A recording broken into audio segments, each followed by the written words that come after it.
మెదక్ జిల్లాలో ఉన్నటువంటి ఒక లోన్ యాప్కి సంబంధించి ఒక మద్ది గంగాధర్ అనే వ్యక్తి కూడా చనిపోవడం జరిగింది. దానికి సంబంధించి మెదక్ జిల్లా ఈ యొక్క రామంపేట మండలం కాట్రియాల గ్రామంలో ప్రస్తుతం ఉన్నాం. వాళ్ళ ఇంటి పరిస్థితి చూస్తుంటే ఒక బీద పరిస్థితిలా ఉంది.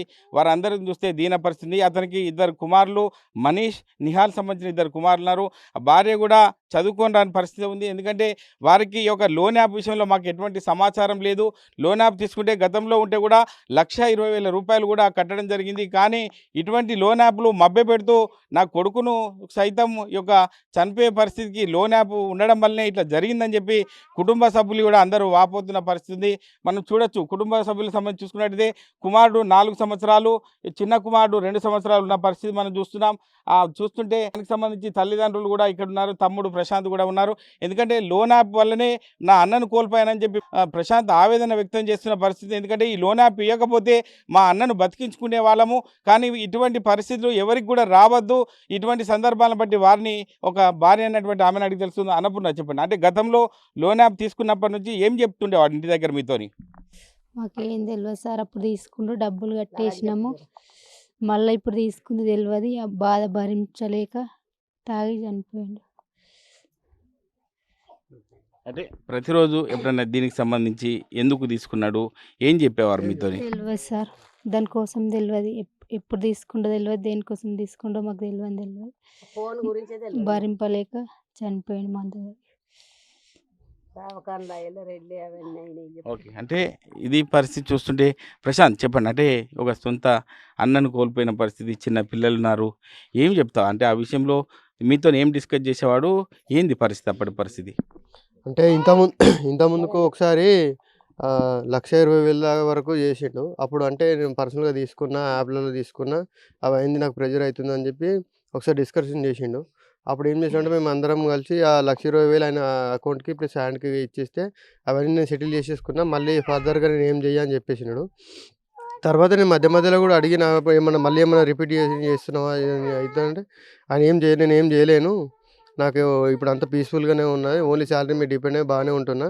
ఆ ఇంట్లో కూడా మనం ఏం ప్రెజర్ పెట్టేదిగా, ఆయన మీద ఎకనామికల్ కూడా ఏం ప్రెజర్ లేదు. కాకపోతే ఆయన సడన్గా ఇక ఒక 8 నెలలు 1 సంవత్సరం అవుతుంది ఆ ఇన్సిడెంట్ జరిగి. దీని తర్వాత మాకేం అసలు ఇన్ఫర్మేషన్ ఏం కూడా తెలియదు. అంటే ఫ్రెండ్స్లో అడిగినాం ఏమైనా అవుతుందా ఏమన్నా అని, కానీ ఎవరు మాత్రం ఏం చెప్పలేదు, ఎవరికైనా చెప్పలేదంట. తర్వాత సడన్గా మొన్న రోజు అదే మందు తాగిన తర్వాత పొద్దున లేచి ఆయన ఫోన్లో సిమ్ ఆఫ్ చేసి ఫోన్ ఇంట్లోనే పెట్టేసి వెళ్ళిపోవడం జరిగింది. తర్వాత మేము ఆయనను వెతుకుతూ ఆ ఫోన్ ఆన్ చేసి దాంట్లో చూస్తే పేటిఎం దాంట్లో క్రెడిట్ స్కోర్లో చూడగా 3,05,000 ఏమో లోన్స్ తీసుకున్నాడు. ప్లస్ అది క్రెడిట్ కార్డు 40,000 వరకు లిమిట్ ఉంది, అది మొత్తం యూజ్ చేసినాడు. దాని తర్వాత ఇక మందు తాగి మాకు తెలియడంతో తీసుకుపోయి లలితాదేవి హాస్పిటల్లో జాయిన్ చేసినాము. దాని తర్వాత ఇక్కడ నుంచి ఎల్లారెడ్డి తీసుకుపోతే ఒక 1 డే అట్లా ట్రీట్మెంట్ జరిగింది. కానీ అక్కడ ఏమాత్రం అది భరోసా ఏమి ఇవ్వలేరు.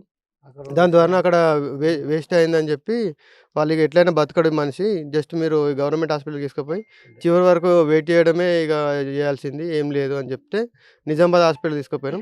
అక్కడ జాయిన్ చేయగానే ఇక 10:30కి అట్లా ప్రాణాలు విడిచిపోయి చనిపోయడం జరిగింది. అంటే గతంలో 4 సంవత్సరాల నుంచి 4 నెలల నుంచో వాటర్ సప్లై కూడా చేస్తున్నట్టు తెలుస్తుంది.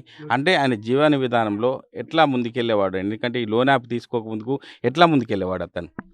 ఆయన ఎప్పుడైనా ఆయన అంటే లైఫ్ స్టైల్ అయినా దీంట్లో అయినా ఆయన ఎప్పుడు ఉండే తిని అసలు ఇంత అయిందంటే ఎవరికి నమ్మరాకుంటున్నది. అంటే ఆయన కేవలం ఆ సంపలో జాబ్ చేయడం వలన దాన్ని ఎంత శాలరీ వస్తుందో దాని ప్రకారం బతుకుతున్నట్టే అనిపించింది మాకు. అంటే ఏదైనా బ్రాండెడ్ ఏమైనా కొనడం కానీ, లేకపోతే జల్సాలు ఖర్చు పెట్టడం కానీ, తాగడం లాంటివి అవన్నీ చేయడం కానీ అవేం లేవు ఆయనకు. దానివల్ల మాకు ఏం డౌట్ రాలేదు. సరే నార్మల్గానే ఉంటున్నాడు కదా, ఏం చేసి ఉండకపోదు అనుకున్నాం. కాకపోతే సడన్గా చేసేసరికి ఇంత పని అయిపోయింది. అది కనీసం ఈ లోన్ యాప్లో కూడా అంటే కుటుంబ సభ్యులది ఎవరు ష్యూరిటీ లేకుండా ఇన్ని లక్షలు ఇచ్చి అసలు ఇట్లా చేయడం అది కరెక్ట్గానే కాదు. అంటే లోన్ యాప్ తీసుకోవడం వల్లనే అధిక మొత్తంలో వడ్డీలు వేస్తూ ఆయనను మెంటల్గా ప్రెషర్ చేస్తారని అనుకుంటున్నారా? అవును. ఆయన సిమ్ ఆన్ చేసిన తర్వాత ఒక మెయిల్లో చూడడం జరిగింది. ఏంటంటే ఒక సమ్ అమౌంట్కి ఆ ఓవర్ డ్యూ దాటితే 70% ఎక్స్ట్రా ఇంట్రెస్ట్ చేస్తాము, ప్లస్ మళ్ళీ లీగల్ నోటీస్ ఇస్తామని చెప్పి ఒక మెయిల్ చూసినాము. మళ్ళీ ప్రమోషన్స్ కాల్స్ కూడా వస్తూనే ఉన్నాయి కంటిన్యూస్గా, లోన్ అప్రూవ్ అయింది అది ఇది అని చెప్పి. ఆయన ఫోన్ మొత్తం ఆ ప్రమోషన్ కాల్స్ ప్లస్ ఈ లోన్స్ యాప్తోనే నిండిపోయింది అది. కాకపోతే ఎగ్జాక్ట్గా ఏ యాప్లో తీసిండో ఎంత తీసిండో అని తెలుస్తలేదు. అది పేటిఎం క్రెడిట్ స్కోర్ దాంట్లో మాత్రమే చూసి మేము ఈ అంచనా చెప్తున్నాం అనమాట. ఓకే. అంటే చిన్నపిల్లలు రోడ్డున పడిన పరిస్థితి కనిపిస్తుంది. అంటే ఈ లోన్ యాప్‌లకు సంబంధించి రాష్ట్ర ప్రభుత్వానికి మీరు ఏం రిక్వెస్ట్ చేయాలి? ఎందుకంటే ఇటువంటి మరి ఒకరికి జరగకుండా ఉండాలంటే ప్రభుత్వానికి ఏం విజ్ఞప్తి చేస్తావు నువ్వు? ప్రభుత్వానికి చెప్పేది ఏమున్నదంటే అసలు వాళ్ళ ఇన్కమ్ సోర్స్ కానీ షూరిటీలు లేకుండా కేవలం సివిల్ స్కోర్ మీద డిపెండ్ అయ్యి ఇట్లా ఇష్టం ఉన్నట్టు పర్సనల్ లోన్లు ఇచ్చుకుంటా ఆ ఎక్కువ పర్సనల్ అంటే గవర్నమెంట్ రూల్స్ ప్రకారం ఉన్న ఇంట్రెస్ట్ కాకుండా ఎక్స్ట్రా చేసే ఈ యాప్లను అన్నింటిని బ్యాన్ చేసి అసలు ఒక మనిషి ఆదాయము ప్లస్ ఆయన అసెట్స్కి తప్ప అసలు దేనికి అంతకుమించి లోన్స్ ఇవ్వకుండా యాప్లని బ్యాన్ చేయాలని నేను కోరుతున్నాను. చెప్పండి బాపు, మీరు కొడుకును కోల్పోయినారు. అంటే ఇటువంటి పరిస్థితి మళ్ళీ ఎవరికి కూడా రావద్దు. ఏం చెప్తావు బాపు ఆ విషయంలో మీరు? సార్ మేము అటువంటి బాకీ తెలియదు, ఏం తెలియదు, మాకేమీ తెలియదు. ఇటువంటి దొంగ బాకీలు ఇచ్చుకుంటా ఇట్లా మందిని మోసం చేసి ఇలా నా కొడుకు కోల్పోయిండు, 2 చంటి పిల్లలు. ఇట్లా ఏమంటారు ఇక గవర్నమెంట్ కానీ ఇచ్చినోడు కానీ వాడు ఎందుకు ఇస్తాడు, ఈ కథ ఏంది, ఈ లెక్క ఏంది, ఈ పత్రం ఏంది, వానికి ఏమన్నా మనిషి వాడు పశువా, ఇట్లా మందిని లాగుడు అంతా ఏదో అన్ననే ఇట్లా బాకీ రికవర్ చేసుకుంటా బాకీ చూపించుకుంటా మా బ్యాచ్ వస్తుంది, అది చేస్తుంది, కోట్లు వేస్తాం, అది యాడేసినా ఏం చేస్తాం. ఇప్పుడు మాకు ఏం చెప్పకుండా ఒక 1 మాట కూడా చెప్పకుండా బయటకు వెళ్ళిపోయి చనిపోయిండు. చనిపోతే ట్రీట్మెంట్ చేసినా కాలేదు, 2-3 లక్షలు అట్లా పెట్టినాం. మళ్ళీ మీద నుంచి ఇట్లా బాకీ అన్నారు, అది దొంగ బాకీలు తీసుకుంటా ఇట్లా మందిని మోసం చేసి మంది పిల్లల జీవితాలు ఖరాబ్ చేస్తే ఏమి లాభం? అంటే వయసు పైబడిన మీరు మీ బాగోగులను మంచిగా చూసుకోవాల్సిన కొడుకు పోవడాన్ని ఎట్లా అంటారు? అంటే తన ఫ్రెండ్స్ కావచ్చు, మీ బంధువులు ఏం చెప్తున్నారు బాపు ఆ విషయంలో? ఏం చెప్తారు, ఇక మీరే చూసుకోవాలంటే నాకు చేతన అయితే లేదు, ఏం నాకు చేత కాకుండా ఉంది, పిల్లలు కట్టున్నారు, ఇట్లా పరిస్థితి ఉన్నది. మొత్తం ఏం పరిస్థితి నాకు ఎట్లా ఉంది? అంటే వాళ్ళ ఇంటి పరిస్థితి, మీ ఇంటి పరిస్థితి, భూమికి ఏమైనా ఉందా ఆయన పేరు మీద? లేదు, ఆ భూమి లేదు, ఏం లేదు, వానికి కార్డు తప్ప ఆ ఫోన్ తప్ప ఏం లేదు. అంటే చిన్నపిల్లలు నీ మన్మల్ల పరిస్థితి చూస్తుంటే ప్రభుత్వాన్ని ఏం కోరుకుంటావు ఆ విషయంలో? ఆ ప్రభుత్వం మాకేదైనా సాయం చేస్తేనే లెక్క, కానీ లేకుండా ఈ బతకడానికి రోడ్డు మీద పడి ఉన్నారు. ఏం లేదు ఇప్పుడు బతుకు, మంది ఇస్తేనే అవన్నీ కార్యక్రమాలు నడిచినాయి. ఏం లేదు పరిస్థితి, పరిస్థితి ఏం లేదు, రూపాయి కూడా లేదు. ఇప్పుడు ఇల్లు కూడా అట్లా అయ్యే పరిస్థితి అయిపోయింది ఇలా చేసి అని చెప్పి. ఓకే, మీరేం చెప్తారమ్మా? ఎందుకంటే నీ మన్మల్ని చూస్తుంటే కొడుకును కోల్పోయినావు, ఈ విషయంలో ఏం చెప్తావమ్మా? ఏం చెప్పాలి సార్, మొత్తం నన్ను మోసం చేసిర్రు. అడ్డమైన లోడ్ చేసిండో, ఏమేమి చేసిండో, ఏం కథలో ఆడు బయటకు చెప్పకపోయే, ఇంట్లోకి చెప్పకపోయే, పక్క పట్టులకు దోస్తులకు చెప్పకపోయే, పొద్దున లేచిండు, తాగిండు, తలకు పోసుకుండో, ఈడ చిక్కిపోయిండు. తాగుడంటే ఆ మందు కాదు, ఈ మందు తాగిండో, ఈడపోయిండో, పరస్త భయం పోయి తాగిండు, తలకు పోసుకుంటాడు.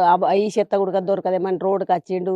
రోడ్కి ఇట్లా వాడిపోతే ఊళ్ళో ఆటో ఆయన పుణ్యం కట్టుకొని ఫోన్ చేసిండు. ఫోన్ చేసేపటికే మేము ఇన్ని తోలుకొని వచ్చినాం. వచ్చి లలితాదేవి దవాఖాన చూపించినాము. ఆడ 10-15 వేలు అయినాయి, అవే అయినాయి.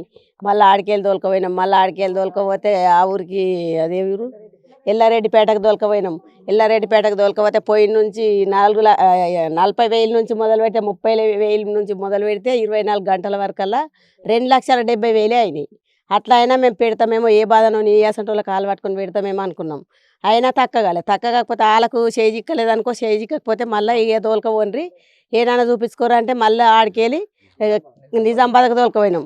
నిజామాబాద్కు తోలుకపోతే నిజామాబాద్కు తోలుకపోయి నుంచి ఇక కొంచెం గుర్రే ఉన్నది. అట్లనన్నా మంచిగా అవుతాడే అనుకున్నాం మేము. ఇంకా కూడా అట్లా అనుకొని ఇక మంచిగా అవుతాడేమో అని అనుకుంటే 10 గంటల దాకా చూసిర్రు సార్. వాళ్ళు కూడా ట్రీట్మెంట్ చేసిర్రు కానీ 10 గంటలకు అయిపోయింది. ఓకే, చివరగా అమ్మా, కన్న కొడుకును కోల్పోయినావు, ప్రభుత్వానికి ఏం కోరుకుంటావు అమ్మా? ఈ విషయం చిన్నపిల్లలు చూస్తుంటే బాధ అనిపిస్తుంది, అంటే ఏం కోరుకుంటావు? కానీ మీరేమన్నా సాయం చేయాలి సారు.